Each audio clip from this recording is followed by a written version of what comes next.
Certified Pediatric Sleep Consultant, a Certified Lactation Counselor, and a mom to 3 boys. And tonight she will tell the story of her relationship with her mother and the way she was able to cut the psychological umbilical cord to be unapologetically herself. Please welcome Jenna to the stage.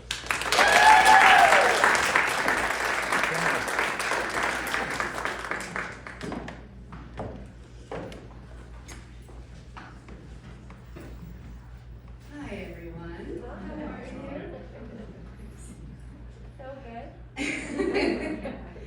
So, when I was in college, I entered the University of Rhode Island as a communications major because basically I had no idea what I wanted to do with my life.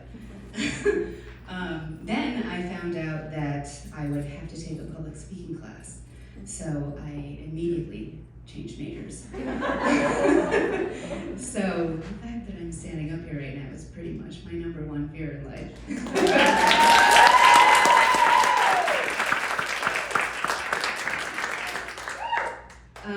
I remember being a little girl, growing up in New Jersey, and my mom and my aunt took me to see the Radio City Christmas Hall music show in New York. And my mom had dressed me up in the perfect Christmas outfit, curled my hair, bow, patent leather Mary Janes, classic 90s. And we sat down for the show. My mom went to the restroom, and while she was gone, someone came up to me and asked if I wanted to be in the show with a couple of other kids from the audience. This was my chance to be on stage with the New York City Rockettes. Fear set in. I immediately said no. No way, no thank you. There was no way in hell I was getting up on that stage. When my mom came back, my aunt told her what happened, and she was destroyed. And so upset with me. I wanted to crawl into a hole. I had disappointed my mother. That's how I felt at the time, like I disappointed her. But really, she just wanted nothing more than to see her little girl shine. My mother and I had an interesting relationship. As her only child, we were close, yet so distanced. I was always too scared to tell her anything. Too scared to tell her what I was feeling, and too scared to be open and honest with her. And she really never let me in either. She always seemed like this strong, confident woman, but really, I think she just had a lot of walls up around her. She also suffered from addiction, specifically gambling addiction. And when I was 15, she went away to federal prison for embezzlement. She had embezzled money from my father's company and gambled away my entire college fund, and more. I can only imagine the shame and guilt and fear she endured during that time. But her addiction controlled her.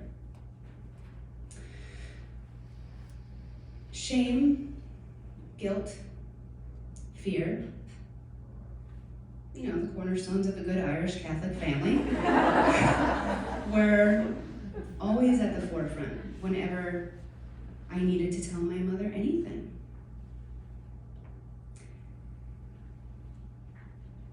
So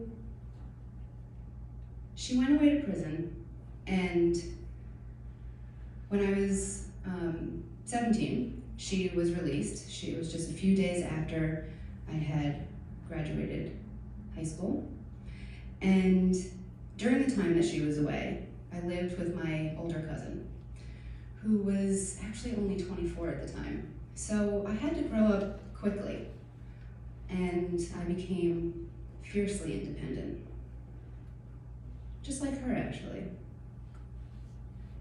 So because of that, I never really consulted my mother on decisions I made. maybe I didn't feel like she deserved to be consulted. It wasn't like she was making the best decisions for her life. So I just made decisions for myself and then told her what I was planning on doing. And yet, that guilt, shame, and fear set in every single time. Mom, I'm going to the University of Rhode Island. What? That's stupid. Why would you do that? You could just go to school in New Jersey and be close to me. A few years later, Mom, I'm moving to Maine to be with a man. What? That's stupid. Why would you do that? You're just going to get married, get divorced, and then what? She was actually right about that one. Another few years later, Mom, I'm pregnant and I'm going to give birth naturally without any pain meds. What? Why would you do that? Just get the epidural. I think you see a theme here. I never felt fully supported in the decisions I was making. Only guilt, shame, and the fear of disappointing her. So, while so my husband Jeff and I, who he's up there filming us right now, we have 3 beautiful boys. Michael is 5, Jack is 3, and Matthew is 1. And while I really wanted to give birth unmedicated,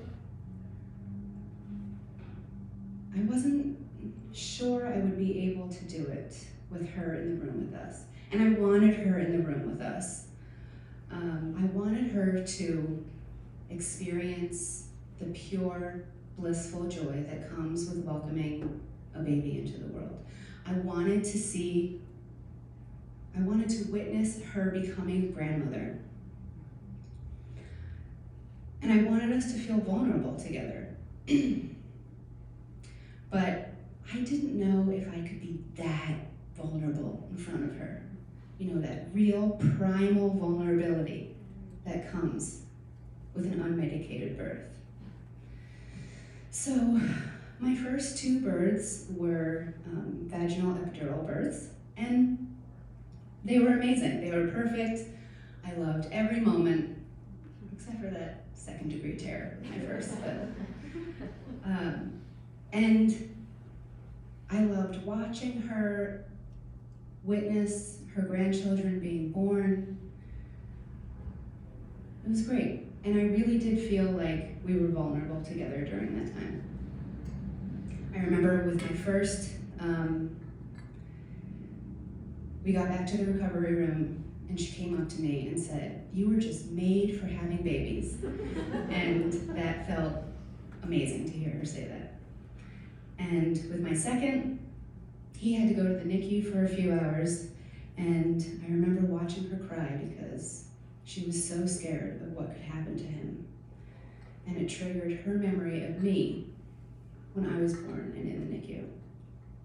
We really connected mother to mother then. And then in December of 2019, I was about 1 month pregnant with my 3rd baby. She was diagnosed with stage 4 lung cancer. And I traveled back and forth between Maine and New Jersey to take care of her, to be by her side, to support her. And we really were vulnerable with each other during those last few weeks. I watched her almost bleed out when they removed the PICC line from her neck.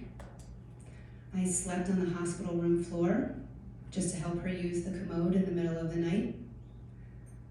I laid with her in that tiny hospital bed, holding her hand while she napped. And I rubbed her back while she writhed in pain from an intestinal perforation.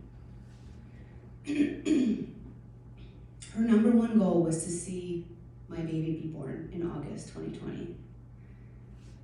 And on March 3rd, I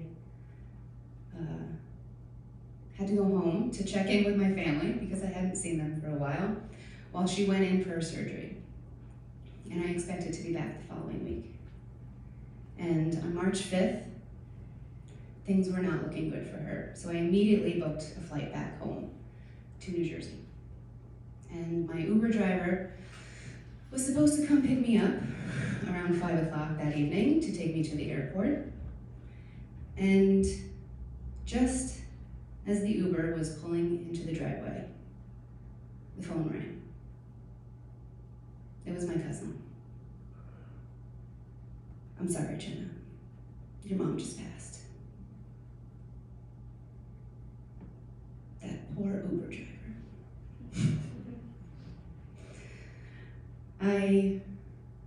My mother, Eileen McLaughlin Perez, had died. I arrived to the hospital just 5 hours later, and I wanted to see her. They took me to the morgue and brought me into a room with a big glass window. And there she was, lying on a table, with a white sheet covering her from the neck down. Her eyes were closed, mouth open. She looked just like my mother. And while I was so completely heartbroken from the loss of my mother, I also felt a little bit liberated, free. I was going to give birth to my third baby boy in a few months, and I was determined to do it the way I wanted to, without guilt, without shame, without fear. I immediately put together my team of doulas, hypnobirthing instructors, chiropractors, acupuncturists, therapists, everything. I had affirmation cards hanging up around the house. I practiced the hypnobirthing tracks. I stretched my perineum using an epinode. If you don't know what that is, come talk to me after the show. And on the night of August 8th, my oldest son's 4th birthday, I went into early labor. And the following morning, I went into the hospital where I was quickly wheeled up to labor and delivery, and a resident told me I was 10 centimeters tall.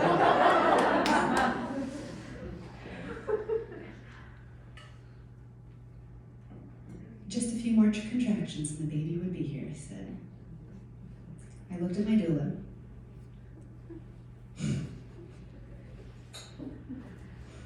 And we cried together.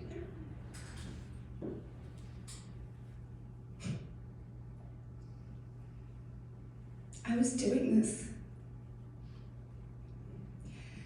except I knew better. This was my third baby.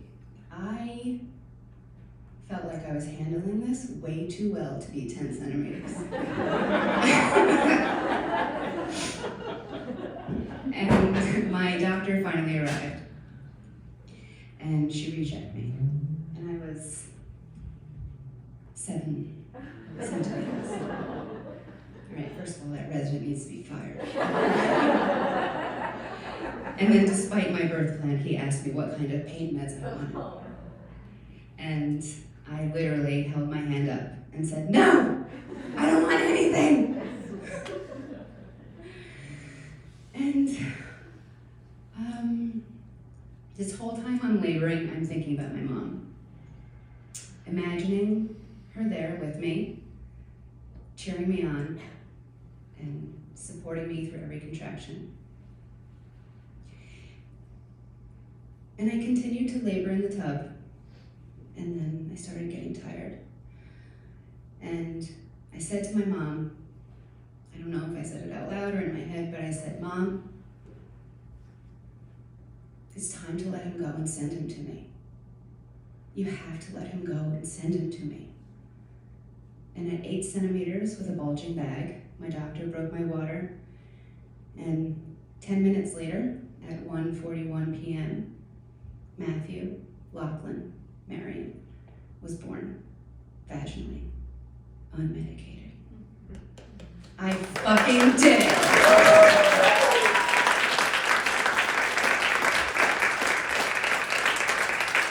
And I knew I wouldn't have been able to do it if my mom was still here. And yet I wanted nothing more than to have her there with me. And I knew she was. She made sure we could celebrate Michael's 4th birthday on August 8th, welcome our new baby boy into the world on August 9th, and be home in time to celebrate Jack's 2nd birthday on August 11th. That was her plan, and it was perfect. And now I have to mother without a mother. How do I do that? I'm learning slowly but surely. And, you know, I realize now, looking back at it, that she was never trying to make me feel like I wasn't good enough. She was never trying to make me feel bad about my decisions. She just didn't want me to experience pain, like she did when she moved away from home to be with a man that she loved who then passed away. Like she did when her only child was born via emergency C-section and had to be in the NICU for 10 days. Like she did when she got in trouble, went away to prison, and my dad divorced her. She just didn't want me to experience pain. But I know that nothing comes easy, and I learned that from her. In the end, she just wanted nothing more than to have her little girl be happy and to see her shine. Well, here I am, Mom. Yeah. Happy and shining.